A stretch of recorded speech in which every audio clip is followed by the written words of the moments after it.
भगवान श्री कृष्ण ने गीता में दो बात कही है। पहली बात कही कि ज्ञान योग्य कर्म करो, इसका मतलब है समझ समझ के पढ़ो। अगर ऐसा आप नहीं कर पा रहे हो तो भगवान श्री कृष्ण ने कहा है कर्म करो। कर्म का मतलब है पढ़ो, चाहे समझ में नहीं आ रहा तब भी पढ़ो। पढ़ाई पढ़ाई पढ़ाई पढ़ाई करनी है बस। आपने अभी तक कितने मतलब अचीवमेंट ही हम इसको कहेंगे, कितने आपने अब तक एग्जाम क्लियर कर दिए हैं टोटल करीब? अगर हम टोटल बात करें तो अगर प्री को अगर हम कंसीडर करें तो अप्रोक्सीमेटली 10 एग्जाम है जो मैंने क्लियर किए हैं। नॉन टेक पढ़ो, जैसे 50 नंबर यूपीसीएल का नॉन टेक है तो 50 में से आपके आपने इतना तो चलो बता दिया, उसके बाद जो मेहनत थी सर आपके अंडर में कितने गांव आते होंगे, कितने गांव को हैंडल करते? मतलब लगभग 20 विलेज तो मेरे अंडर में है। अब मैं भी जानता हूं कि आजकल कंपटीशन का क्या हाल है। वीके मेहता, रोहित मेहता से क्वेश्चन नहीं आ रहे हैं, किसी एग्जाम में जेबी गुप्ता से भी क्वेश्चन नहीं आ रहे, कुछ कह नहीं सकते भाई। 200 में से कम 50 क्वेश्चन तो ऐसे हैं जो आते ही नहीं है। मतलब ऐसे क्वेश्चन है जो आउट ऑफ सिलेबस है, यानी कि हमने उन्हें पढ़े ही नहीं है। तो इसके लिए मैं एक ही बात कहना चाहूंगा कि जो क्वेश्चन हमें नहीं आता उसे हमें छोड़ देने में ही भलाई है। अर्ली टाइम का यूटिलाइजेशन करो, झूठी शान में ना पढ़ो यार मैं 90 क्वेश्चन करके आया हूं, तू कितना करके आया है। तो पहली बात तो है कि यूपीपीसीएल में दो पार्ट हैं, एक है ट्रांसमिशन और एक है डिस्ट्रीब्यूशन। करते हैं वो होती है हमारी सैलरी कितनी मिलेगी, अब वो आप सर थोड़ा रिवील थोड़ा करेंगे, मोटा मोटा ही करते हैं। हेलो दोस्तों, आप सभी का फिर से स्वागत है हमारे एक और शानदार वीडियो में। दोस्तों इस वीडियो में आप देख ही सकते हैं हम हैं जेई साहब के साथ। और दोस्तों मैंने जैसा कि आपको बहुत टाइम पहले एक वादा किया था, वीडियो में बताया था कि मैं आपको एक जेई साहब का इंटरव्यू देने वाला हूं प्रॉपर। जो भी आपके डाउट रहते हैं, कैसे पढ़ाई करें, कैसा यूपीसीएल होता है, क्या मैटर रहता है, सब कुछ A to Z। तो दोस्तों उसी के बारे में आज हम बात करने वाले। जेई साहब के पास आए, थोड़ा बहुत टाइम लगा था, बट यहाँ पर मैंने आपकी डिमांड के अनुसार मैं सर से मिला। और सर को तो आप जानते ही होंगे, इनका खुद का यूट्यूब चैनल है कुलदीप राजस्थान, जो कि अब इन्होंने अपना नाम चेंज कर कुलदीप इंडिया कर दिया है। तो ये खुद अपने चैनल पर अच्छा गाइड करते हैं और स्टूडेंट्स को पढ़ाते हैं। तो सर को बहुत ही ज़्यादा लोग जानते हैं और इसीलिए मैंने सर के साथ ही करना पसंद किया है। और सर का मैंने बहुत दिन इंतजार भी किया। सर के पास टाइम नहीं था, बहुत ज़्यादा आपको पता ही है यूपीपीसीएल जो बिजी रहता है, इसकी वजह से यूपीपीसीएल में बहुत ज़्यादा काम रहता है। तो सर के पास जैसे ही टाइम मिला मैं यहाँ पर आ गया और सर से अब आपकी जो भी क्वेश्चन है वो मैं कॉमन सब कुछ पूछने वाला हूँ। शायद एक आध कोई क्वेश्चन रह जाए तो वो अलग बात है, बट आपकी सब कुछ डाउट क्लियर होने वाले हैं। जितनी भी लंबी वीडियो हो आपको एंड तक जरूर देखनी है, क्योंकि डिमांड पर ये आपके डिमांड पर है। और दोस्तों लाइक तो करना है सर के लिए, तो कम से कम लाइक करना है वीडियो को और चैनल के साथ जुड़िए, चैनल को सब्सक्राइब करना है। वो सब अब तक हम आगे चलते हैं और सर से पहले अपना जो क्वेश्चन है वो सभी पुट करते हैं और सर से सभी क्वेश्चन हम पूछते हैं। तो सर आपका बहुत बहुत स्वागत है हमारे चैनल पर। और सर हमारे ऑडियंस को आप अपना पहले एक इंट्रो दे दें। वैसे आपके इंट्रो की जरूरत तो नहीं है, बट फिर भी थोड़ा सा।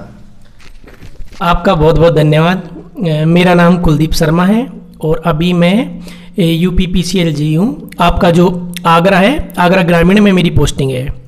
तो आपका बहुत बहुत धन्यवाद आपके चैनल पर इनवाइट करने के लिए।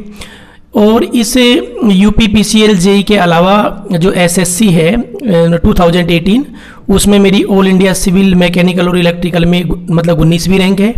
इसके अलावा दिल्ली मेट्रो में मेरी ऑल इंडिया सेकेंड रैंक है। और रेलवे जेई अजमेर से मेरा पेपर क्लियर था। और उसके अलावा हरियाणा जेई का मतलब पेपर क्लियर था, उसका भी मैंने मतलब डीवी करवाया था। उसके अलावा और भी कई पेपर हैं जो मैंने पार्शियली मतलब क्लियर किए हैं। तो आज आपका बहुत धन्यवाद हमें इनवाइट करने के लिए। Okay sir, thank you sir. और मतलब टोटल आपने अभी तक कितने मतलब अचीवमेंट ही हम इसको कहेंगे, कितने आपने अब तक एग्जाम क्लियर कर दिए हैं टोटल करीब? अगर हम टोटल बात करें तो अगर प्री को अगर हम कंसीडर करें तो अप्रोक्सीमेटली 10 एग्जाम है जो मैंने क्लियर किए हैं। Technical exam technical. उसमें से सर का आपको बता देता हूं कि एसएससी जेई सीपीडब्ल्यूडी डिपार्टमेंट, उसमें सर की 19th रैंक है, 19वीं रैंक है, जो कि काफ़ी बड़ा है पूरे इंडिया में 19th रैंक लाना। और उसके बाद आप इस टाइम पर यूपीपीसीएल जेई के पद पर है इस टाइम पर सर। और उसका सीपीडब्ल्यूडी का भी इनका क्वालिफाई है, 10th करीब 10 एग्जाम है। तो इसीलिए आपको जो भी गाइड करेंगे बिल्कुल अच्छा और बहुत ही ज़्यादा एक्सपीरियंस टेक्निकल फील्ड में। तो सबसे पहले हम अपना जो है क्वेश्चन पुट करते हैं। तो दोस्तों सबसे पहले हम पूछते हैं जो क्वेश्चन, स्टेप बाय स्टेप हम क्वेश्चन में चलेंगे। सबसे पहले हम क्वेश्चन पूछते हैं सर के डिपार्टमेंट के बारे में, यूपीपीसीएल के डिपार्टमेंट बारे में बहुत ही ज़्यादा कंफ्यूजन रहता है। मैंने भी बहुत ज़्यादा वीडियो में क्लियर किया है और सर के बारे में थोड़ा बहुत और जानते हैं, क्या काम रहता है, कैसी बिजी रहते हैं, कितना काम है, कैसी लाइफ है। क्योंकि मैंने हमेशा अपने वीडियो में कहा है कि यूपीपीसीएल जेई का बहुत ही जिम्मेदारी वाली जॉब है। एक टाइप से आप कह सकते हैं कि मालिक होता है अपने बिजली घर का, तो मालिक को मालिक वाली ड्यूटी निभानी पड़ती है। तो सर कैसा रहता है, उनका एक्सपीरियंस कैसा डिपार्टमेंट है, वो चीज आप बताइए। देखिए मान लेते हैं आपका यूपीपीसीएल में फाइनल सिलेक्शन हो जाता है, तो पहली बात तो है कि यूपीपीसीएल में दो पार्ट हैं, एक है ट्रांसमिशन और एक है डिस्ट्रीब्यूशन।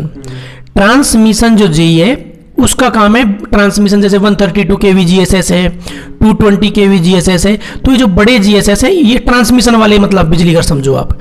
तो एक तो आपकी पोस्टिंग या तो ट्रांसमिशन में होगी या डिस्ट्रीब्यूशन में होगी। तो ट्रांसमिशन में उतना लोड नहीं है। ट्रांसमिशन का जो मेन काम है वो वास्तव में है कि सप्लाई प्रॉपर मेंटेन करना, उनका रिवेन्यू से रिलेटेड कोई काम नहीं होता। और दूसरा जो इसका इंपॉर्टेंट भाग है यूपीपीसीएल का वो है डिस्ट्रीब्यूशन। अब डिस्ट्रीब्यूशन ये समझिए अपना गांव है, उसमें जो 33,000 के बिजली घर है उन पे जो जेई होता है वो डिस्ट्रीब्यूशन जेई होता है। उसका वास्तव में काम होता है, एक तो मेंटेनेंस का काम तो है ही। मेंटेनेंस का काम का मतलब ये है कि जितने भी फीडर हैं उन फीडरों पर मान लीजिए कोई फॉल्ट वगैरह है तो अब उनके नीचे मतलब जेई के नीचे जो भी लेबर होती है, जो भी पेट्रोल मैन होते हैं, लाइन मैन होते हैं, उनसे काम करवाना। जैसे कि सर आपके अंडर में कितने गांव आते होंगे, कितने गांव को हैंडल करते हैं? मतलब लगभग 20 विलेज तो मेरे अंडर में है। तो ये देखना सर कि आपका जो है सर कह रहे हैं कि 20 विलेज, अब 20 विलेज की सप्लाई को मेंटेन करना, वहां पर कोई प्रॉब्लम तो नहीं है, जो भी प्रॉब्लम आएगी उसको सॉल्व सर ही कराएंगे। तो उसकी वजह से यहाँ पर बहुत मतलब थोड़ा प्रेशर और ये सब चीज करना होता है, मतलब टाइम की थोड़ी ऐसा रहता है कि कभी कभी ये कोई फिक्स नहीं है कि आपको 5 बजे छुट्टी मिल ही जाएगी। जब तक आपका काम है जब तक आप करिए, तो ये आपकी एक मालिक वाली जॉब में इसलिए हमेशा कहता हूँ। तो ये है। और सर से और जानते हैं क्या मतलब रहता है? और उसके अलावा जो डिस्ट्रीब्यूशन जेई है उसकी मेन का जो काम है उसमें जैसे मान लो अपने गांव का आसपास कोई ट्रांसफार्मर है, 25 kV है, 16 kV है, 100 kV है, वो डैमेज हो गया तो उसको डैमेज ट्रांसफार्मर को जो नया ट्रांसफार्मर आता है वो बुक करना भी जेई की रेस्पॉन्सिबिलिटी है। और मेन काम है रिवेन्यू। रिवेन्यू का मतलब ये है कि अपने गांव में लोगों के बिल बकाया है तो उनसे बिल जमा करवाना भी डिस्ट्रीब्यूशन जेई की ही रेस्पॉन्सिबिलिटी है। ओके। तो सर ने बताया कि ये काम जो होता है आप इस हिसाब से जो प्रेशर है और ये सारा ये काम रहता है, बहुत सारे मल्टीपल काम होते हैं। अगर आपको मतलब अगर प्रेशर वाली जॉब नहीं करनी है तो आपके पास 2 चॉइस होती है यहाँ पर, एक ट्रांसमिशन एंड डिस्ट्रीब्यूशन। आप जो डिस्ट्रीब्यूशन में जाना चाहते हैं तो यहाँ पर थोड़ा आपको काम देखना होगा। यहाँ पर आपको गाँव में जाना होगा और लोगों से मिलना होगा। अगर आपको लोगों से नहीं मिलना है, गाँव में नहीं जाना, तो आप ट्रांसमिशन में जा सकते हैं। ये आपके पास दूसरी चॉइस होती है। और सर ट्रांसमिशन एंड डिस्ट्रीब्यूशन में थोड़ा कंफ्यूजन रहता है कि इसी यूपीपीसीएल एग्जाम को पास करने के बाद ही मिल जाता है कि इसके लिए अलग एग्जाम होता है? जैसे फॉर एग्जाम्पल अभी जो वैकेंसी आई हुई है जिसका भी रिजल्ट नहीं आया है उसमें वैकेंसी ट्रांसमिशन की भी है और डिस्ट्रीब्यूशन की भी है, मतलब ट्रांसमिशन डिस्ट्रीब्यूशन दोनों की वैकेंसी है। और ये नोटिफिकेशन में मेंशन होता है जब वैकेंसी आती है कि भाई ट्रांसमिशन की वैकेंसी है या फिर डिस्ट्रीब्यूशन की। इसके अलावा मैं कह रहा था भाई डिस्ट्रीब्यूशन जेई की सबसे अच्छी बात क्या है कि गाँव में जाना, जनता से इंटरेक्ट करना, उनकी समस्याओं को सुनना, उनकी फीलिंग के साथ कनेक्ट होना। और गाँव वाले बहुत सम्मान देते हैं कि जेई साहब आइए बैठिए, वो वाला खास मतलब इसमें रहता है। तो कहने का मतलब है डिस्ट्रीब्यूशन जेई एक अच्छी रेप्यूटेड पोस्ट है। अगर आप लोगों की प्रॉब्लम सुन रहे हैं, उन्हें सोल्व कर रहे हैं, तो ट्रांसमिशन जेई इतना है कि एकदम इस तरह का कोई लोड नहीं है, पब्लिक डीलिंग उसमें नहीं है। और डिस्ट्रीब्यूशन जेई के पास पब्लिक डीलिंग का काम है। तो सर ने जैसा कहा कि यहाँ पर डिस्ट्रीब्यूशन में आपका जो सम्मान इज्जत जो होती है ना वो बहुत ज़्यादा होती है। 20 गांव में अगर आपके अंडर में है, 20 गांव में जब आप जाएंगे ना तो 20 गांव में आपकी वहाँ पर इज्जत होगी, वहाँ पर आपको सम्मान देंगे, वहाँ पर आप उनकी प्रॉब्लम को सॉल्व करते हैं। किसी की लाइट जाती है तो वो सेपरेट, तो सम्मान और ये सब चीज़ ज़्यादा, तो उसके लिए थोड़ा बहुत तो आपका जो मेहनत आपको करनी पड़ेगी। तो ये सर का कहना है ये चीज़ होती है डिस्ट्रीब्यूशन में। अगर आपको ये सब चीज़ नहीं करनी है, आपको तो बस अपने से मतलब रखना है, तो आप ट्रांसमिशन में जा सकते हैं। लेकिन पर होता सेम एक ही एग्जाम देना होता है, उसी से आपको चॉइस करनी होती है। तो ये तो हो गया अब तक यूपीपीसीएल के बारे में। अब यहाँ पर हम बात करते हैं प्रिपरेशन के बारे में। प्रिपरेशन मेन है, क्योंकि प्रिपरेशन आप नहीं करेंगे तो आप उसमें डिपार्टमेंट में कैसे जा पाएंगे। तो डिपार्टमेंट में जाने के लिए आपको प्रिपरेशन तो करनी पड़ेगी। तो प्रिपरेशन सर ने कैसे की? सर के 10 एग्जाम क्वालिफाई है, टोटल ओवरऑल को लेकर चलेंगे हम कि 10 में से सर ने कैसे वो किए, क्या क्या प्रिपरेशन की थी, क्या क्या उन्होंने तरीका, क्या टेस्ट सीरीज और कैसे पढ़ाई करते हैं, पेपर कैसे सॉल्व करना चाहिए और कौन कौन सी बुक ज़्यादा फोकस करना चाहिए, और अपना जो भी मतलब जो है हम सब क्वेश्चन पुट करने वाले सब हमने पहले देख रहे हैं। मैंने आपके बहुत सारे क्वेश्चन जो पहले लिखता गया उन्हीं सबको मैं पुट करने वाला हूँ। शुरुआत से हम बात करते हैं, जैसे कि इस साल कोई पास आउट हुआ बंदा, कोई भी मतलब बीटेक किया फिर डिप्लोमा किया, तो वो शुरुआत से पढ़ाई कैसे करे। अगर बहुत सारे स्टूडेंट ऐसे होते हैं जिनका फैमिली बैकग्राउंड नहीं है अच्छा, जो 1 लाख 2 लाख या फिर 50,000 नहीं कोचिंग में खर्च कर सकते हैं, उनके लिए क्या करें, कैसे तैयारी को स्टार्ट करें और कैसे अपनी जो इनकी ड्रीम जॉब है उसको कैसे पाएं। तो उसके लिए हम बात करते हैं, और उसके में सर का बहुत ज़्यादा एक्सपीरियंस है क्योंकि सर ने अलग अलग फील्ड के सभी एग्जाम क्रैक किए हुए हैं। तो आपको बता सकते हैं कैसे कैसे शुरुआती प्रिपरेशन आपको करनी है, शुरुआत कैसे करनी है। अगर एक बार शुरुआत आपकी हो जाती है तो आप एंड तक तो पहुंच ही जाएंगे। तो सर शुरुआत कैसे करें, कोई अगर स्टार्ट करता है अभी से, आज से? चलिए, आपने ये कहा कि भाई मैं फ्रेशर हूँ और मैं प्रिपरेशन करना चाह रहा हूँ, चलिए ठीक है। तो भाई एक बात तो आप अपने दिमाग में बिठा लीजिए, बिना हार्ड वर्क के सफलता मिलेगी नहीं। अब मैं नया चाइल्ड हूँ, मैं कंपटीशन में आ गया हूँ, तो सबसे पहले तो अब ये तो कन्फर्म है कि आपको बिन नॉलेज है नहीं और सिलेक्शन हो जाएगा, ऐसा संभव नहीं है। तो आपको आपका जो टाइम है उसको थ्योरी और ऑब्जेक्टिव दोनों में डिवाइड कर देना है। भाई मेरा आज पास आउट हुआ हूँ और मुझे 1 साल में सिलेक्शन लेना है, ऐसा मैं टारगेट रखता हूँ। तो 1 साल तक जो भी मेरा टाइम है उसको थ्योरी और ऑब्जेक्टिव में मुझे डिवाइड कर देना है। और जैसे मान लो मैं एक दिन में 10 घंटे पढ़ता हूँ, मोटा ऐसा मतलब आइडिया मान लेते हैं, तो उसमें 6 घंटे पढ़िए ऑब्जेक्टिव और 4 घंटे पढ़िए थ्योरी, ये रेशो आप रखें। अब जैसे मान लो फॉर एग्जांपल 4 घंटे आपने थ्योरी पढ़ी, अब थ्योरी उन्हीं सब्जेक्टों की पढ़ो जो आजकल एग्जाम में आ रहे हैं। जैसे फॉर एग्जांपल इलेक्ट्रॉनिक्स, आपकी ब्रांच इलेक्ट्रिकल है लेकिन क्वेश्चन आ रहे हैं इलेक्ट्रॉनिक्स से, क्वेश्चन आ रहे हैं माइक्रो प्रोसेसर से, क्वेश्चन आपके आउट ऑफ सिलेबस मतलब वायरिंग से आ रहे हैं, हीटिंग से आ रहे हैं, अर्थिंग से आ रहे हैं, वेल्डिंग से आ रहे हैं। तो उन्हीं टॉपिकों की थ्योरी पढ़ो जो एग्जाम में ज़्यादा आ रहे हैं और उन्हीं के फिर ऑब्जेक्टिव पढ़ो आप। तो मेरा कहने का मतलब अगर आप एक नए चाइल्ड हैं तो सबसे पहले आप पेपरों का अध्ययन करें, मतलब सीधा सीधा ये कि 10-20 पेपरों के प्रिंट आउट ले आए। जैसे 10 पेपर दिल्ली मेट्रो के लिए आए, 10 पेपर यूपीपीसीएल के लिए आए, 10 पेपर एसएससी जेईई के लिए आए, और उन पेपरों का पहले अध्ययन करो। पढ़ाई करने से पहले अध्ययन करिए कि पेपर में वास्तव में आ क्या रहा है और पेपर में कौन सा सब्जेक्ट ज़्यादा आ रहा है, पेपर में कहाँ से क्वेश्चन पूछे जा रहे हैं, और उसी की थ्योरी पढ़िए, फिर उसी का ऑब्जेक्टिव पढ़िए। अब फॉर एग्जाम्पल हम यूपीपीसीएल की बातें करें, अब 200 में से 150 क्वेश्चन किसके आते हैं, आपके इलेक्ट्रिकल के आते हैं, टेक्निकल आते हैं। उस टेक्निकल में क्या है, machine, measurement, power system, circuit theory, electronics, ये वास्तव में कोर सब्जेक्ट हुआ करते थे। लेकिन आजकल जो बेफालतू के सब्जेक्ट हैं वहाँ से क्वेश्चन ज़्यादा आ रहे हैं। अब तुम सुबह से हम मशीन पढ़ रहे हो, पावर सिस्टम पढ़ रहे हो, तो उससे सिलेक्शन नहीं होगा। अर्थिंग पढ़िए, हीटिंग पढ़िए, वायरिंग पढ़िए, यूटिलाइजेशन पढ़िए, इसके अलावा इलेक्ट्रॉनिक्स पढ़िए। आउट ऑफ जो सिलेबस है ना उस पर ज़्यादा ध्यान दीजिए, उसी की थ्योरी पढ़िए, उसी का ऑब्जेक्टिव पढ़िए।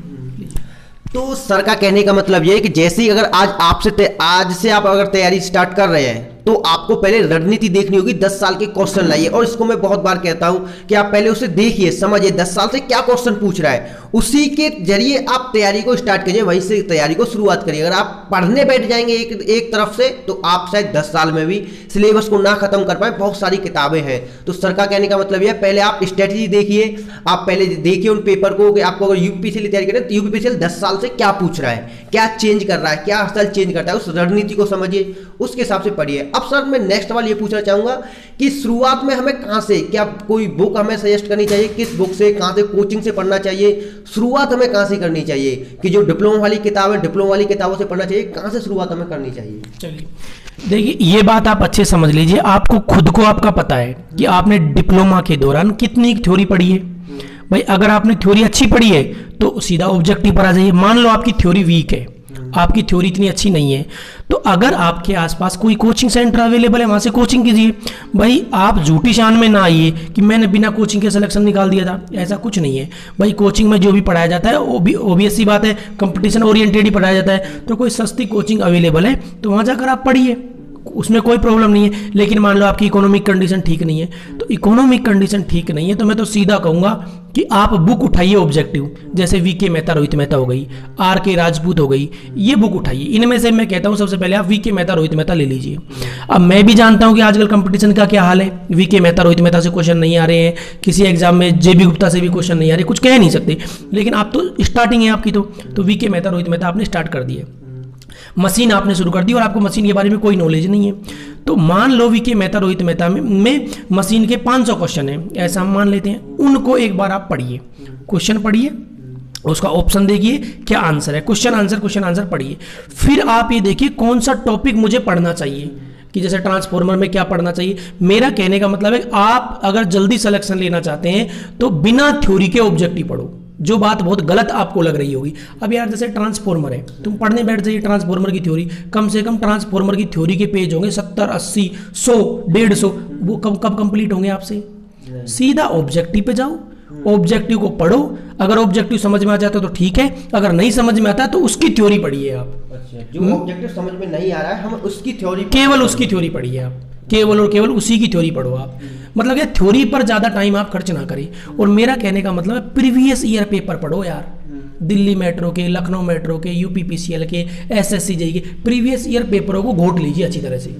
जैसे मान लो 100 प्रीवियस ईयर पढ़ लिया आपने अच्छी तरीके से, तो मान लो 100 अच्छी तरह से याद कर लेंगे तो आपको धीरे धीरे आपका लेवल इंप्रूव होगा। पेपर दोगे तो उससे आपकी क्वालिटी इंप्रूव हो जाएगी, आपको समझ में आ जाएगा। तो सर यहाँ पर अब एक क्वेश्चन आता है सबसे ज़्यादा कॉमन, हर किसी के दिमाग में, और हर कोई पूछता है कि कितने घंटे पढ़ाई करें, हमें कोई जॉब चाहिए। तो सर आपका क्या ओपिनियन है कि आपने कैसे कितने घंटे पढ़ाई की और कितने घंटे किसी को पढ़ना चाहिए? क्या हमें 24 घंटे से 18, 16, 10 कितने घंटे हमें देना चाहिए? और हम सर इसे भी जानेंगे टेक्निकल और नॉन टेक को भी आप एक बार डिवाइड करें। पहले आप ये बताएं कि कितने घंटे हमें स्टडी करनी चाहिए। देखिए पहली बात तो ये है कि घंटों का कोई सिलेक्शन से संबंध नहीं है। आप शान बढ़ाने के चक्कर में कहते हो मैं डेली 15 घंटे पढ़ता हूँ, 17 घंटे पढ़ता हूँ, 10 घंटे पढ़ता हूँ, ये झूठी बात है। घंटे जो है, जो ओवर्स है, जो आप मतलब बता रहे हो मैं 10 घंटे पढ़ रहा हूँ, 15 घंटे, इसका सिलेक्शन से कोई लेना देना नहीं है। एक बात तो ये कन्फर्म है। पहली बात है जब आपका मन है तब आप पढ़ो, जितना आपका मन है उतना पढ़ो। लेकिन मैं 2 बातें आपको कहूँगा, जैसा ये मेरा पर्सनल एक्सपीरियंस भी है। एक तो आप लेट नाइट ना पढ़ें। अब देखो कुछ लोगों की आदत होती है कि वो पढ़ने ही रात को 12 बजे बैठते हैं, लेकिन मैं इसके पक्ष में नहीं हूँ।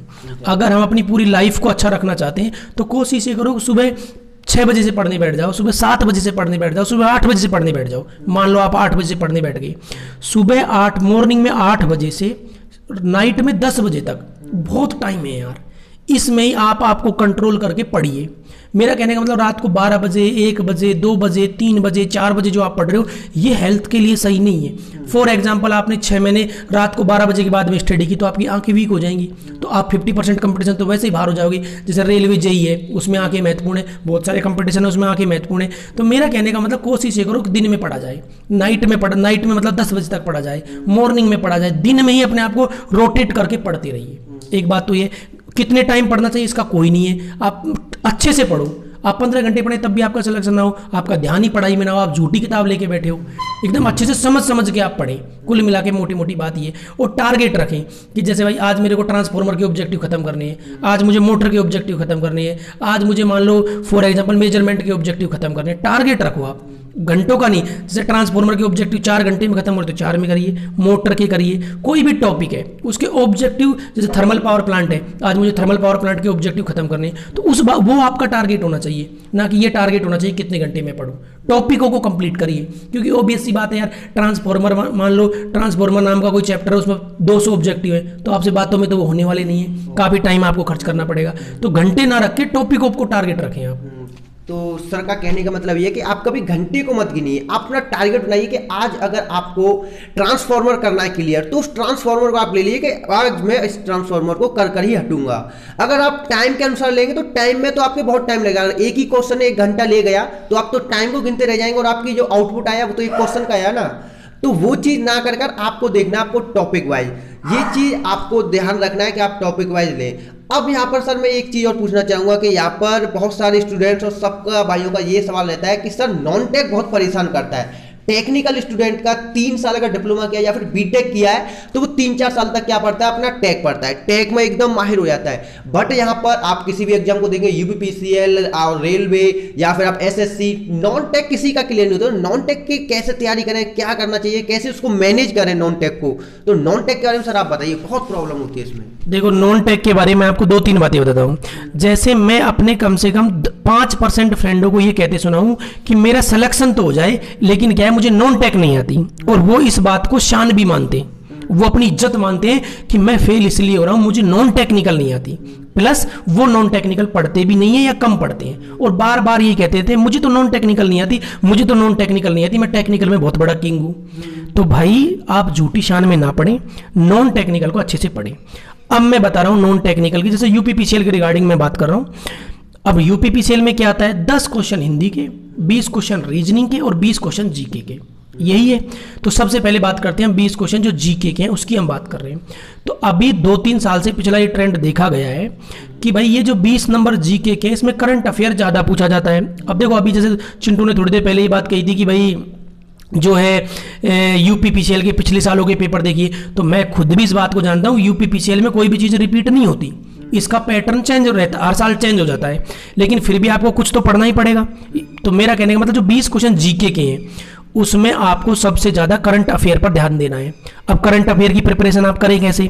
तो करंट अफेयर के लिए दो बातें हैं।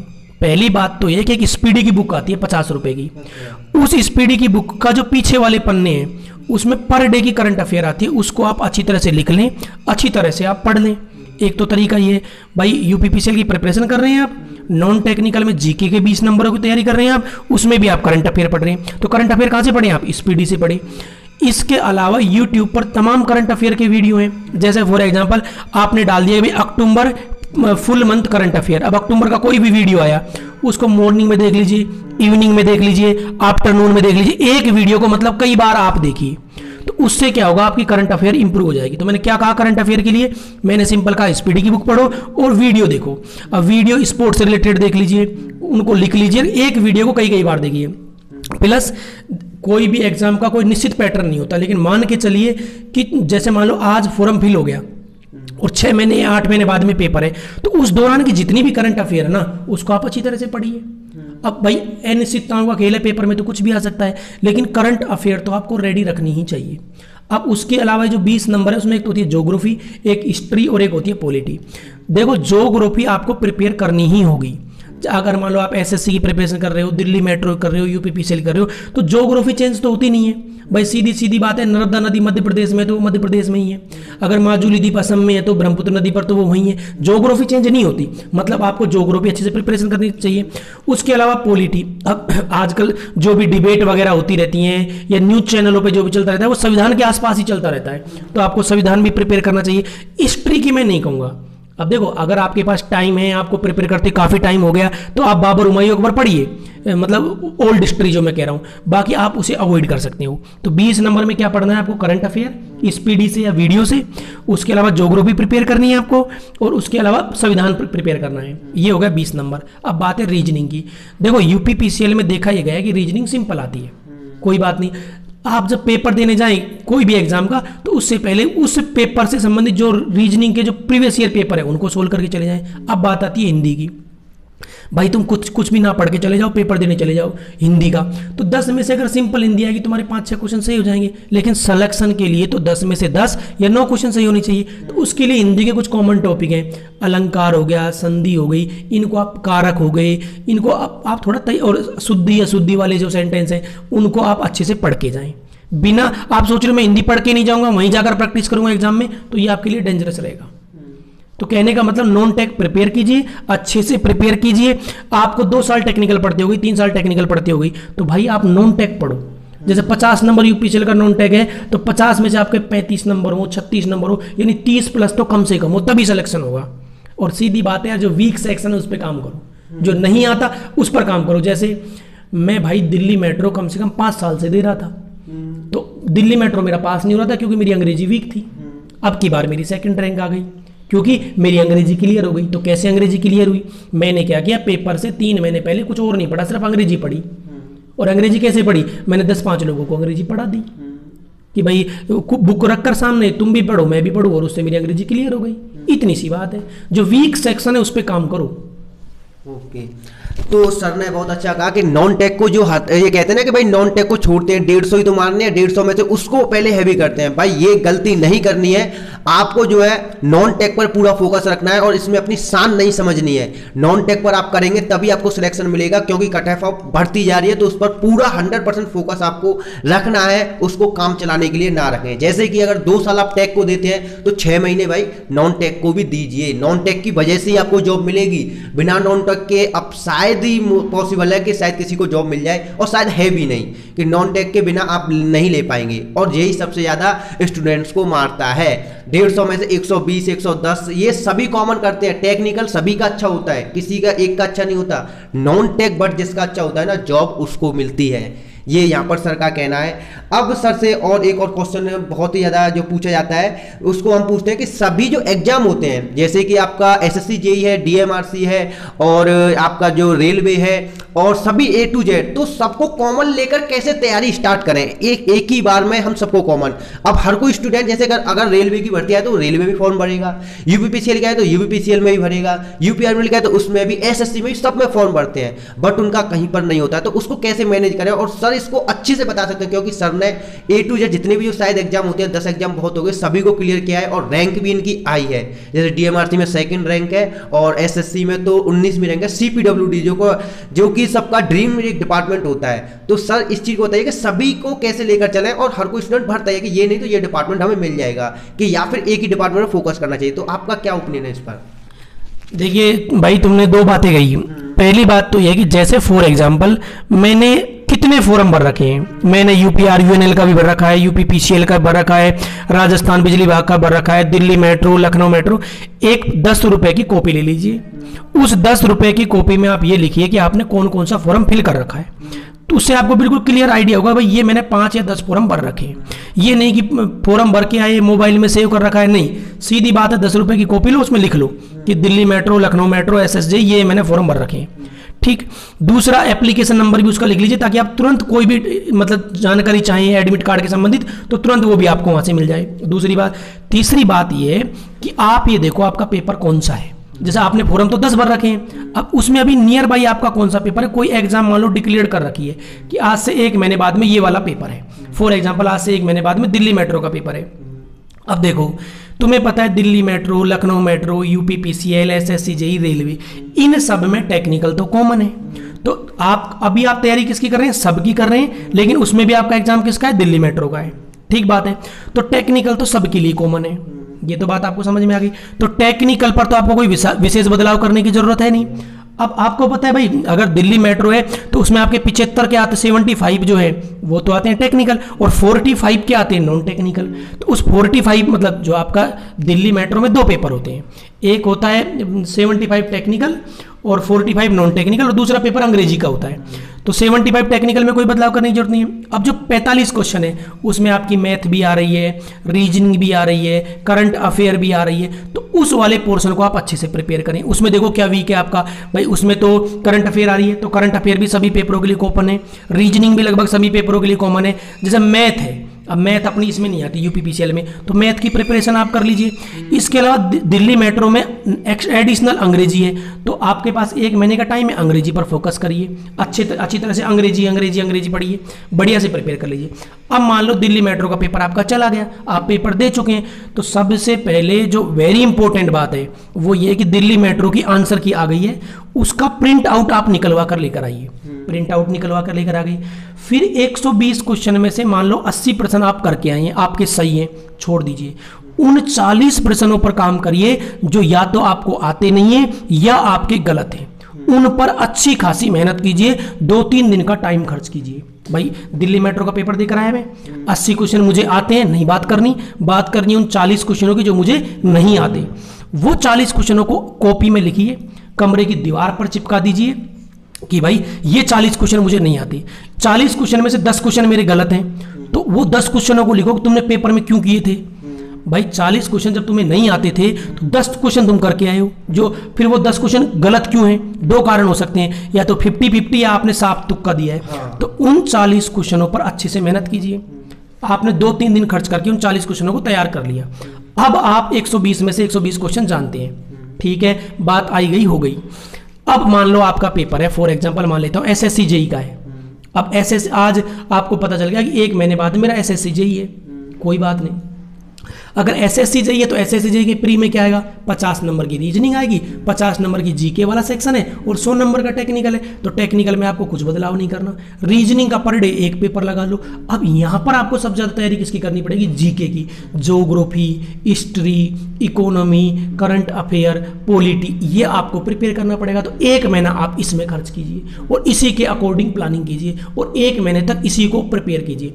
अब तुम कह रहे हो तुम तो 1-1 महीने का गैप ले रहे हो, हमारा तो ये हाल है कि 1-1 महीने में 4-4 पेपर हो रहे हैं। तो भाई पेपर तुम्हारा है, सिलेक्शन तुम्हें लेना है, तो प्लानिंग तुम अपने हिसाब से करो। मैं तुम्हें क्या प्लानिंग बताऊंगा? मुझे क्या पता तुम्हारा सेल का पेपर है कि इसरो का है कि बेल का है, मुझे क्या पता भाई। तुम अपने हिसाब से प्लानिंग कीजिए। तुम कह रहे हो कि तुम तो 1-1 महीने का अंतर ले रहे हो, 1 ही महीने में 4-4 पेपर है। तो भाई देखो कौन सा पेपर है, कब डेट है, क्या मुझे पढ़ना चाहिए, और टाइम को प्रॉपरली यूटिलाइज करो। तुम्हारे लिए क्या सही होगा ये हम नहीं बता सकते, ये तो तुम्हें देखना पड़ेगा। फॉर एग्जाम्पल इस संडे को मेरा पेपर है, फॉर एग्जाम्पल UPRUNL का, नेक्स्ट संडे को मेरा मान लो पेपर है सेल का, तो तुम देखो 7 दिन में मैं क्या पढ़ सकता हूँ। 7 दिन में मैं कौन से सेक्शन को वीक कर सकता हूँ। अब तुम कहोगे नहीं यार, कभी मेरा ये पेपर है, कभी मेरा वो पेपर है, कभी दिल्ली जा रहा हूँ, कभी कानपुर जा रहा हूँ, तो भाई अगर तुम अपने माइंड को सेट नहीं कर पाओगे तो नहीं होगा सिलेक्शन। सीधी सीधी बात है भाई, तुम खुद देखो ना तुम्हारा वीक जोन क्या है, सीधी सीधी बात यही है। और मेरा कहने का मतलब है प्लानिंग करके चलो कि आज संडे को मेरा ये पेपर है। अब इस पेपर देने के बाद ये मत पूछो मेरिट कितनी जा सकती है, कट ऑफ कितनी रहेगी, सिलेक्शन होगा कि नहीं होगा, तेरे कितने क्वेश्चन गलत सही है गलत है, उन चीज़ों की चर्चा ना करें। इस संडे को कोई पेपर दिया, नेक्स्ट संडे को कोई पेपर है, उसकी प्लानिंग करो। अब तुम कह रहे हो सैटरडे को दूसरा पेपर है, संडे को दूसरा पेपर है, तो भाई अच्छी सी प्लानिंग करो ना। हम क्या बताएंगे तुम्हें कि हो सकता है तुम्हारा एक पेपर जयपुर में हो, एक पेपर दिल्ली में हो। प्लानिंग करो, प्रॉपरली टाइम का यूटिलाइजेशन करो, झूठी शान में ना पड़ो यार मैं 90 क्वेश्चन करके आया हूँ, तू कितना करके आया है। इन चीजों का कोई अर्थ नहीं है कंपटीशन में। तो सर ने यहाँ पर मतलब पूरा गुरु मंत्र जो है ना वो ही दे दिया। सब ने सबसे पहले अच्छी बात की, सबसे बेहतरीन कि आप अपना आंसर की क्यों निकालिए ना, वो वाली कि आंसर की में आप देखिए अपना कि जो आपके क्वेश्चन गलत हो रहे हैं उन क्वेश्चन को प्रिंट निकाल दीजिए और उसको अपने रूम में चिपका दीजिए कि ये क्वेश्चन मेरे गलत हुए थे, ये मेरे पास नहीं हो पाए थे। अब उन पर फोकस करना है, जो आप कर रहे हैं उस पर तो फोकस नहीं करना है कि ये तो मैं कर ही देता हूं।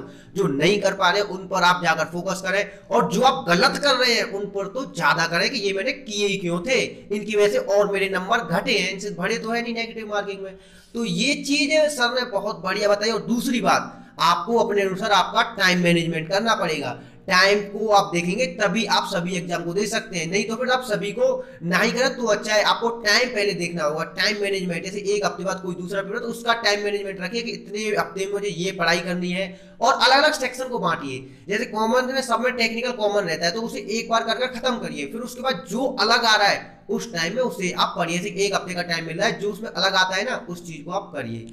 तो ये सर ने बहुत अच्छी बात कही पूरी। अब आपने जैसे 7 दिन का आपके पास टाइम है और जो पेपर आ रहा है उसमें मान लो ऐसा कुछ आ रहा है जो आपको नहीं आता। फॉर एग्जांपल किसी पेपर में इंग्लिश आ रही है और 7 दिन का टाइम है, आपको इंग्लिश नहीं आती।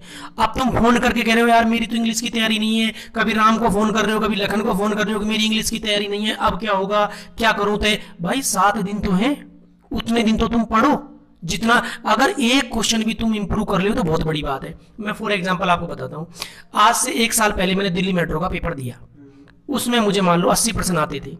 अगर आज भी मेरा पेपर लिया जाए तो मेरे या तो 80 क्वेश्चन सही होंगे या 78 सही होंगे, पर मेरे 85 क्वेश्चन सही नहीं होंगे।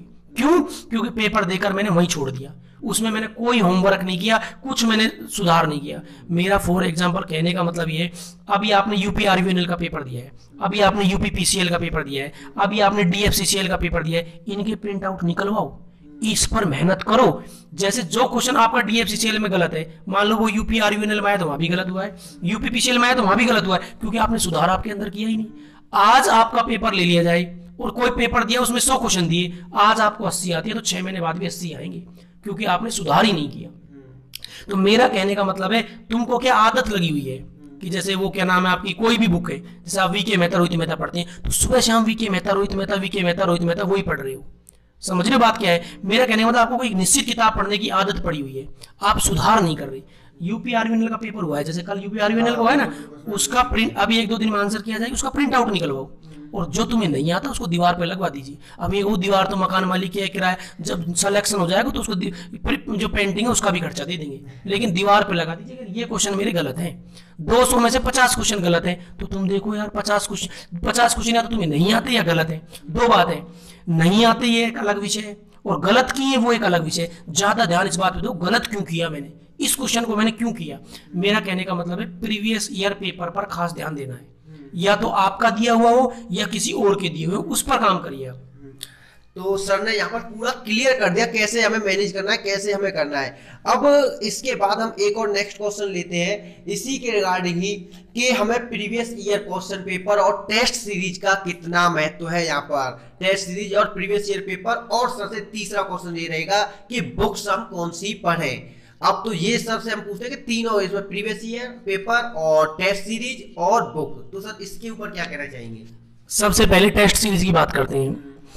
प्रॉब्लम ये है कि आप टेस्ट सीरीज दे रहे हैं, ठीक, पहली बात तो टेस्ट सीरीज देनी ही चाहिए, इसमें कोई किंतु परंतु नहीं है, इसमें कोई दो राय नहीं है। अगर आप टेस्ट सीरीज नहीं दे रहे हो तो आपको कहीं ना कहीं 1-2 क्वेश्चन का नुकसान तो हो ही जाएगा, चाहे आप कितने भी ब्रिलियंट हो।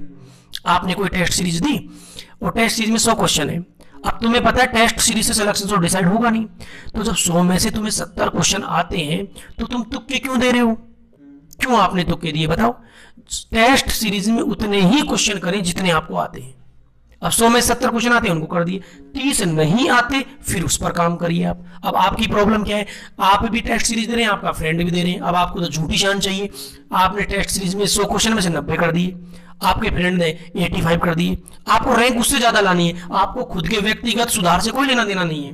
तो मेरा कहने का मतलब टेस्ट सीरीज ईमानदारी के साथ दीजिए, बहुत जरूरी है। और उसमें जो क्वेश्चन नहीं आता उस पर आप काम करिए। या टेस्ट सीरीज में कौन पेपर बना रहा है? कोई भगवान तो बना नहीं रहा, वही लड़के जो सिलेक्टेड फलेक्टेड हैं या वही प्रीवियस ईयर के इधर उधर से उठाकर क्वेश्चनों को रख रहे हैं। तो जो तुम्हें नहीं आता उस पर काम करिए। और है क्या दूसरा? तुमने क्या पूछा था? Previous year question. तो प्रीवियस ईयर का ये कि प्रीवियस ईयर 10-10 लीजिए, 10 लखनऊ मेट्रो, 10 यूपीपीसीएल, 10 एसएससी, और उस पर होमवर्क कीजिए। दूसरी बात है, तीसरा क्या पूछा तुमने? तीसरा सर ये था कि बुक हम किसको हाँ देखो, अब बुक का ये है, तुमने मशीन की बुक अलग ली, पावर सिस्टम की बुक अलग ली, मेजरमेंट की अलग बुक ली, सर्किट थ्योरी की अलग बुक ली, और तुम ले भी सकते हो इसमें कोई। और लगभग सब लोगों के पास पर्टिकुलर सब्जेक्ट की एक एक बुक होती है, ये मैं मानता हूँ। लेकिन तुम्हें अपने जैसे मैंने कई लोगों का रूम देखा है, उन्होंने किताबों से पूरा रूम फुल भर रखा है, और जैसे भी कोई बाहर से आता है तो कहता है मेरे पास इतनी बुक है, शान बढ़ाने के लिए कि मैं इतनी बुक में पढ़ता हूँ। झूठी शान के चक्कर में ना पड़े आप। सिंपल है, रूम में कम से कम बुक रखो आप, कम से कम मिनिमम बुक आपको रखनी है। फालतू बुक है कट्टे में भर के बाहर डालिए उन्हें, सिंपल सा कंसेप्ट है। अब कौन सी बुक होनी चाहिए? पहले वीक की मेहता रोहित मेहता ले लीजिए, एक बार पढ़ो उसे, 2 बार पढ़ो। पहले पढ़ोगे तो 1 महीना लग जाएगा, दूसरी बार 15 दिन लगेंगे, तीसरी बार 7 दिन में कंप्लीट करो। बार बार वीके में रोहित मेहता पढ़ो, वो कंप्लीट हो गई तो आर के राजपूत ले आओ। आर के राजपूत को पहले 1 महीने में कंप्लीट करो, फिर 15 दिन में कंप्लीट करो, फिर 7 दिन में कर दो। वो खत्म हो गई, फिर जेबी गुप्ता पढ़ लीजिए। वो खत्म हो गई तो प्रीवियस ईयर के सेट निकलवा लाइए, प्रिंट आउट निकलवा लाइए, ये बेस्ट है। अब ये कि जैसे आप थ्योरी के लिए बुक खरीद रहे हो, वो इस कंपटीशन के लिए ठीक नहीं है। अच्छा, मैंने कौन सी बुक पढ़ी थी? अब भाई तुम्हें पता है, अगर मैं अपनी बात करूं तो मशीन के लिए मैंने कई बुक पढ़ी हैं। जैसे अभी जेबी गुप्ता मैंने ज़्यादा पढ़ी है। अगर मैं बात बताऊं, उसमें अनलिमिटेड थ्योरी लिखी हुई है, पर मुझे उसका रोग था। इलेक्ट्रॉनिक्स के लिए भी मैंने जेबी गुप्ता ही पढ़ी है। पावर सिस्टम के लिए मैंने बी राम पढ़ी है, और उसके अलावा पता नहीं कौन कौन सी बुक पढ़ी थी, पर अब मैं यही मानता हूँ कि बी राम ठीक बुक है। उसके अलावा मेजरमेंट के लिए भी तमाम बुक एक आसानी है, पर वो इतनी है कि वो कभी कंप्लीट ही नहीं होती, अनलिमिटेड लिखा हुआ है उसमें। तो जो क्या नाम है, मेजरमेंट के लिए फिर मैंने एक आसानी को कुछ पार्ट उसके पढ़ी थी, एक आसानी के। उसके अलावा उसके प्रीवियस ईयर क्वेश्चन ही मैंने लगाए थे। उसके अलावा सर्किट थ्योरी की वही एक चक्रवर्ती पढ़ी थी, लेकिन उसको मैंने लिमिटेड पढ़ा था, बहुत ज़्यादा नहीं पढ़ा। और मेन बात है कि ऑब्जेक्टिव क्वेश्चन पढ़ो इन बुकों के, वीके मेहता, रोहित मेहता, आर के राजपूत, जेबी गुप्ता, यही पढ़ लीजिए, मोर देन सफिशिएंट है। यस। अब सर यहाँ पर सबसे जो मेन सवाल है कि सर यहाँ पर यूपीपीसीएल जो है बहुत ही ज्यादा मतलब खेल को बदलता जा रहा है, अपने पेपर को बहुत ज्यादा। पहले मशीन देता था, मशीन तो खत्म कर दिया, और हर एग्जाम में यही हो रहा है, टेस्ट को वो जो पेपर का वो रूप बदल रहे हैं। तो इसमें आप क्या कहेंगे, कैसे तैयारी करनी चाहिए रूप को जो बदल रहे हैं? देखिए, जो तुमने कहा ये बात बहुत सही है। पहले 2 बातें डिसाइड कर लो आप। आपकी जो मर्जी है वो पढ़ के तुम चले जाइए, तुमको किसी ने नहीं रोका। तुम्हारी जो मर्जी है पढ़ के जाओ, मेजरमेंट, मशीन, पीएलसी, स्काडा, तुम्हारी मर्जी है पढ़ के जाओ, ठीक। अब बात यह है कि तुम पढ़ के कुछ जा रहे हो और पेपर में कुछ आ रहा है। तो देखो, ये सिलेक्शन के लिए सबसे अच्छी अपॉर्चुनिटीज में से होती है कि जो लोग पढ़ के गए वो पेपर में ही नहीं आया। देखो, ये गलत बात है, स्टूडेंटों के साथ नाइंसाफी, वो मैं नहीं कह रहा हूं। मैं कह रहा हूं तुम पढ़ के गए वो पेपर में नहीं आया, और ऐसा सबके साथ हुआ। तो यहां अब लोग फेल क्यों हो रहे हैं? यहाँ लोग फेल इसलिए हो रहे हैं कि कर ये रहे हैं कि उन क्वेश्चनों को अटेम्प्ट कर रहे हैं जो उन्होंने कभी लाइफ में देखे ही नहीं। अब 200 में से 100 क्वेश्चन ऐसे आगे जो आप जानते ही नहीं, जिनके बारे में आपको नॉलेज नहीं है, भाई उनको ना करें आप, उनको अटेम्प्ट ना करें आप। अगर वो तुक्के आप दे रहे तो वो आपकी गलती है। अब लोग करते क्यों है ज्यादा क्वेश्चन, स्क्रीन पर लाल ही लाल दिखते हैं कि यार इतने लाल बचने हैं, अभी इतने क्वेश्चन मेरे बाकी हैं, वो एक मेजर फैक्टर है। लेकिन यूपीपीसीएल में तो 3 घंटे का टाइम होता है, आदमी इतना कंट्रोल नहीं रख पाता। आपको आप पर कंट्रोल करना होगा। तो मेरा कहने का मतलब यूपीपीसीएल अपना सिलेबस बदलता जा रहा है, पेपर का नेचर बदलता जा रहा है, उसमें तुम्हारा कोई कंट्रोल नहीं है। तुम यूपीपीसीएल को इंस्ट्रक्शन नहीं दे सकते कि पेपर ऐसा बनाइए, लेकिन उन्होंने पेपर तुमको दे दिया, अब तुम पेपर सोल्व करने बैठे हो। उन क्वेश्चनों को मत करो जो आपको नहीं आते। तुमको रोका थोड़ी था किसी ने, तुम पीएलसी पढ़ के जाते, तुम स्काडा पढ़ के जाते, और नहीं गए तो कोई बात नहीं, अब आगे पढ़ के चले जाना।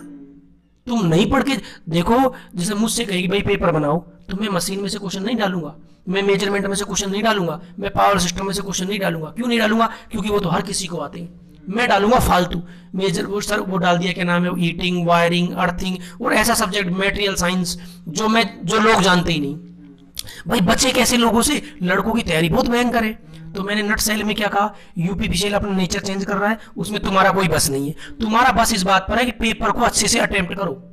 अब यूपीपीसीएल नॉन टेक्निकल में तो अपना रूप चेंज कर रहा है, नॉन टेक्निकल में तो नहीं कर रहा, उसमें नंबर ज्यादा स्कोर करो और जो नहीं आता उसको छोड़ दो, बस बात खत्म हो गई। भाई यूपीपीसीएल क्या देगा, पीएलसी देगा कि स्काडा देगा कि माइक्रो प्रोसेसर देगा कि माइक्रो कंट्रोलर देगा, तुम इंस्ट्रक्शन थोड़ी दे सकते हो उसे। तुम्हारा काम है पेपर को अच्छे से अटेम्प्ट करना। मान लो तुमने 200 में से 100% किए, तुम्हें 100 ही आते थे, तुम फेल हो गए, कोई बात नहीं, हो जाने तो डेरे नीलाम, लेकिन अपना लक्षण तो सुधारो। वो एसएससी हो, दिल्ली मेट्रो, नेगेटिव मत करो, बस। जो है आपका जितना आ रहा है उतना ही करो और ये तो बदला जाएगा, क्योंकि आप देखें इस समय कंपटीशन बहुत ज्यादा बढ़ता जा रहा है, तो स्टूडेंट्स भी अपनी तैयारी को बढ़ाते जा रहे हैं। अब उनसे अगर मशीन से पूछेंगे ना तो एक क्वेश्चन कोई गलत नहीं छोड़ कर आएगा, इतनी बेहतरीन कर लेते हो तैयारी, तो वो इसलिए बदलता है। तो सर का ये कहना था कि अगर ऐसा पेपर आता है तो आपको वहां पर तुक्का नहीं देना है, जो कि हर कोई स्टूडेंट गलती करता है। जैसे यूपीपीसीएल और यूपीआरबी में हुआ है, जो पेपर चेंज हो रहा है, तो अब वहां पर क्या करते हैं कि अब तो पेपर तो करना ही है, कट ऑफ तो कम जानी नहीं है, तो वो चीज तो आपको तुक्का नहीं देना, जितने आप पर आ रहे हैं उतना आप करें, आप अपना 100% दें। कि अगर आपके पास 100 भी आ रहे हैं ना तो 100 को ही अच्छे से करें, बाकी में तुक्का ना दें। तो ये सर का कहना है। उसके बाद आप एनालिसिस करें। अगर आपके बाई चांस, और सर आप ये मतलब ये चीज बताइए कि आप ऐसा कहना क्यों चाह रहे हैं कि ये आप 100 ही करें, अगर 100 आ रहे हैं तो कट ऑफ तो इससे ऊपर ही जाए नहीं है। उसका रीजन है, देखो पहली बात है, जैसे 100 क्वेश्चन आपको आते हैं और 100 आपको नहीं आते, ऐसा करो आपको जो नहीं आते ना उसको भी आप कर दीजिए। आप ऐसा करो 200 क्वेश्चन करके आइए पूरे, 100 आपको आते हैं, 100 आपको नहीं आते, तो जो नहीं आते वो आपने 100 किए तो उसमें से आपके 90 क्वेश्चन गलत हैं। भाई तुक्के कितने एक सही हो पाते हैं? भाई अब आपके 90 क्वेश्चन गलत है, अब आप लगा लीजिए कि आपके कितने नंबर चलेगी। भाई 90/4 कितना होता है? 22.5 नंबर चले गए आपके। आपकी मेहनत के 22.5 नंबर जा चुके हैं। मान लो 10 क्वेश्चन आपको तुक्के के कारण सही हो गई तो 12.5 नंबर तो आपके फिर भी गए, तो आपके लगभग 87 के आसपास नंबर आई। जो नंबर आपके 100 आते हैं वो 87 आई है। बात समझ में आ गई मैं क्या कह रहा हूँ? भाई 12.5 नंबर जो आपने अपनी मेहनत के खोए हैं, टॉपर के और बॉटम वाले के 12.5 नंबर का अंतर नहीं रहता सिलेक्शन में। मेरा कहने का नॉन आपको तुक्के नहीं देने के पीछे मैं यही कह रहा हूं कि आप तुक्के देकर आइए, 100 के 100 करके आओ। आप 100 में से 10 क्वेश्चन आपके सही होंगे, 90 आपके गलत होंगे। भाई 20 सही मान लो, तो मेरा कहने का मतलब नुकसान होता है उससे। इसीलिए मैं कह रहा हूं कि आप ये इस चीज से अवॉइड करें। आप कोई 50-50 का राग है या आपको थोड़ा बहुत लगता है कि यार ये हो सकता है तो कीजिए, बिल्कुल साफ तुक्का ना दे। अब तुमसे पूछ लिया जाए फॉर एग्जांपल कि भाई फॉर मान लो कर्नाटक है, उसमें कितने जिले हैं, अब आप नहीं जानते तो नहीं जानते, तुम कैसे कर्नाटक में कोई जिला स्टेब्लिश कर रहे हो? भाई कर्नाटक तुमसे पूछ लिया जाए भाई जर्मनी है, जर्मनी में कौन सी नदी है, अब आपको नहीं पता, तो क्यों तुक्के दे रहे हो आप? बस सिंपल सी बात है। तो सर का कहना यह है कि वहां पर आपको पूरा टोटली तुक्का नहीं देना। अगर आपको लग रहा है 50-50% चांस है तो आप उसमें रिस्क ले सकते हैं, उसे कर आए। बट ऐसा नहीं कि जिसको आपको थोड़ी सी भी नॉलेज नहीं है उसको ही आप लगा दें, उसी को आप फिर कहें कि हमारा तो कुछ ना कुछ तो नंबर बढ़ेंगे, तो उससे आपके घटने ही घटने हैं। ये सब चीज है। तो सर ने यहाँ पर आपको ओवरऑल जो भी था ना, जितना भी सर के पास एक्सपीरियंस था इतने साल का, वो सब आपको एक गृह मंत्री के तौर में दे दिया है, जो भी सर ने कहा था। और सर की एक खास बात है कि स्ट्रेट फॉरवर्ड, बिल्कुल सीधी बात कहते हैं। और लास्ट में बस एक ही चीज पूछूंगा सर से कि सर स्टूडेंट को कितनी मेहनत करनी चाहिए इस कंपटीशन के हिसाब से, हमेशा मेहनत के लिए आप बताइए। देखिए मैं एक बात कहता हूं, उन सारी बातों को भूल जाओ जिनके कारण आपकी पढ़ाई नहीं होती। केवल वही एक बात याद रखो जिसके कारण आपकी पढ़ाई होती है। एक बात तो है। दूसरी बात है उतना पढ़ना है कि आपको नौकरी लग जाए। भाई देखो नौकरी का कोई शॉर्टकट नहीं है कि भाई नौकरी का कोई शॉर्टकट होना। अनलिमिटेड मेहनत करो, उस मेहनत से ही आपको सफलता मिलेगी। आप हो सकता है इंटेलिजेंट ना हो सकता है आपकी प्लानिंग बेकार हो सकता है आपका बैकग्राउंड अच्छा ना हो, लेकिन अगर आपने मेहनत की है, आपकी मेहनत इतनी है कि बस अनलिमिटेड मेहनत है, आपने अपने आप को तपाया है, आपको कोई नहीं रोक पाएगा। किसी के कर्मों पर किसी का बस नहीं होता। अनलिमिटेड मेहनत करो, सुबह पढ़िए, शाम पढ़िए, दोपहर पढ़िए, एक्टिंग बाजी मत करिए। कई लोग कहते हैं कि 1 किलोमीटर पैदल जाना, यार मैं नहीं चल पाऊंगा। तो भाई तुम नहीं चल पाओगे तो फिर मतलब एक उस तरह की जोन में आप ना रहें, अपने आप को मजबूत बनाइए, खूब पढ़िए, धुआंधार पढ़िए, मेहनत करिए। मेहनत का कोई शॉर्टकट नहीं है। अब तुम सोच रहे हो बिना मेहनत नौकरी मिल जाए, ऐसा ज्ञान कहीं नहीं है। मेहनत का कोई विकल्प नहीं है। धुआंधार आपकी प्लानिंग खराब रहने दो, आप इंटेलिजेंट नहीं हो, आपको नॉलेज नहीं, कोई दिक्कत नहीं, अनलिमिटेड पढ़ो। भगवान श्री कृष्ण ने गीता में 2 बात कही है। पहली बात कही कि ज्ञान योग्य कर्म करो, इसका मतलब है समझ समझ के पढ़ो। अगर ऐसा आप नहीं कर पा रहे हो तो भगवान श्री कृष्ण ने कहा है कर्म करो। कर्म का मतलब है पढ़ो, चाहे समझ में नहीं आ रहा तब भी पढ़ो। पढ़ाई पढ़ाई पढ़ाई पढ़ाई करनी है बस, और हो जाएगा सिलेक्शन। यार तुम्हारी औकात एक जेई बनने लायक तो है ही, ऐसी क्या बात है। लोग तो इस एज में आईएएस बन रहे हैं, तो एकदम अपनों को इतना योग्य मानो कि क्या है, कम मत समझो किसी से, बस इतना तो यार कि जेई तो बनी जाएंगे। कम मत समझो, बस अपना मेहनत करो और कम मत किसी से समझो। आपको सफलता तो 100% मिलेगी, थोड़ा टाइम लग सकता है बट मिलेगी। किसी से कम मत समझो, डिमोटिवेट मत हो, कुछ मत। तो सर का ये कहने का मतलब है काफी खास और काफी अच्छा इंटरव्यू है। सर आप मतलब जॉब पर है तो अब आप उसका एक्सपीरियंस थोड़ा शेयर कर दीजिए कि जॉब मिल जाती है तो कैसा होता है। देखिए जॉब मिलने के बाद की मैं आपको बता रहा हूँ भाई। जॉब के पहले क्या होता है, जॉब के पहले ये हालत होती है कि ना तो आपका खाना टाइम पे बन पाता है, ना आपका कमरा अच्छा होता है, तो कमरा भी गंदा ही रहता है, स्टूडेंट लाइफ का तो वही हाल है। और ना भाई, ना तो आपका खाना अच्छा है, ना आप सो रहे हो वो जगह अच्छी है, और ना आपका माइंड ठीक है, तो आपको नींद नहीं आती। लोग बस एक टेंशन सी में रहते हैं। अब जॉब के बाद क्या, आदमी टेंशन फ्री हो जाता है भाई, बढ़िया खाना मिलने लगता है, अच्छे रूम में रहने लगता है, बढ़िया भरपूर नींद आती है, और एक उस तरह के संसार में वो एंट्री कर जाता है कि भाई कभी शादी वाले आ रहे हैं, ये वो इस तरह का, तो थोड़ी मतलब खुशी खुशी सी पैदा हो जाती है।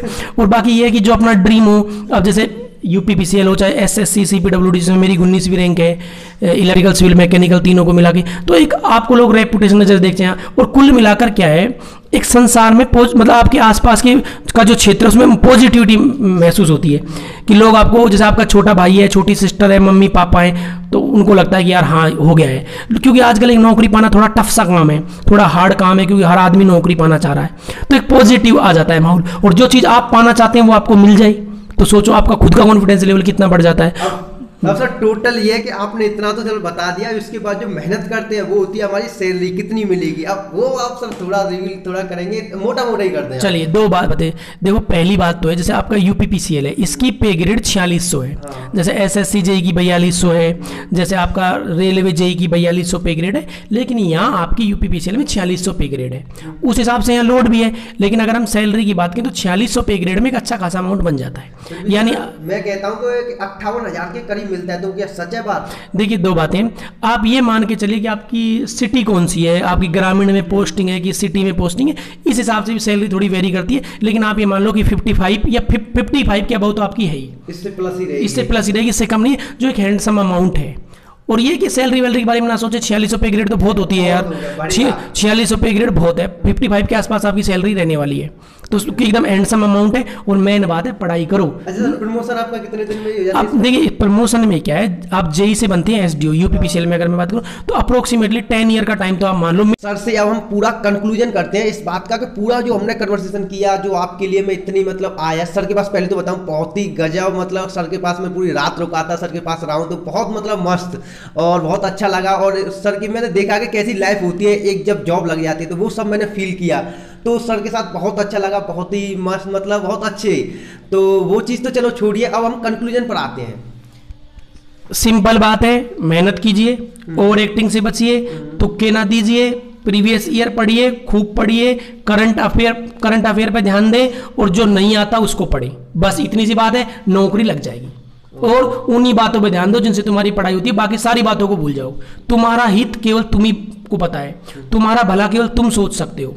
और मतलब उसमें बेचारे मोड में ना रहो कि मेरे पास ये कमी है, मेरे पास वो कम, बेचारे मोड पे ना रहो, पूरी दुनिया जीतने का रखो, पूरी दुनिया जीतने का वो रखो, मतलब कॉन्फिडेंस कि एसएससी पास कर दूंगा, दिल्ली मेट्रो पास कर दूंगा, पूरा भारत जीतूंगा, एकदम कॉन्फिडेंस रखो, एकदम मरे मरे नहीं यार, बिल्कुल एकदम मरे मरे नहीं कि मेरे पास ये नहीं है, मेरे पास वो नहीं है, मैं इस समस्या से जूझ रहा हूँ। समस्याओं को बढ़ाओ मत, कुछ नहीं, तुम जिस मैदान में तुम हो उस मैदान में कुछ भी संभव। जैसे महेंद्र सिंह धोनी मैदान में होता है तो कुछ भी संभव, तो अपने आपके दिमाग में बैठा लीजिए कि जब तक मैं मैदान में हूँ सब कुछ संभव, दैट्स इट।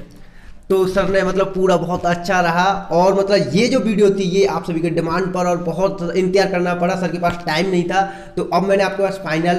तो वीडियो को लाइक करें और वीडियो को शेयर जरूर करें अपने दोस्तों में, ग्रुप्स जो भी हों उन सभी ग्रुप्स में शेयर करें, और चैनल के साथ जुड़ के चैनल को सब्सक्राइब करें, क्योंकि आपको ऐसा ही कंटेंट मिलता रहेगा। और सर के पास चैनल पर जाएं, सर के पास सर बहुत अच्छा पढ़ाते हैं, सर के पास बहुत ज्यादा मतलब जो पूरा जो एक्सपीरियंस है ना वो वहां पर छोटे छोटे टॉपिक को भी शेयर करते हैं।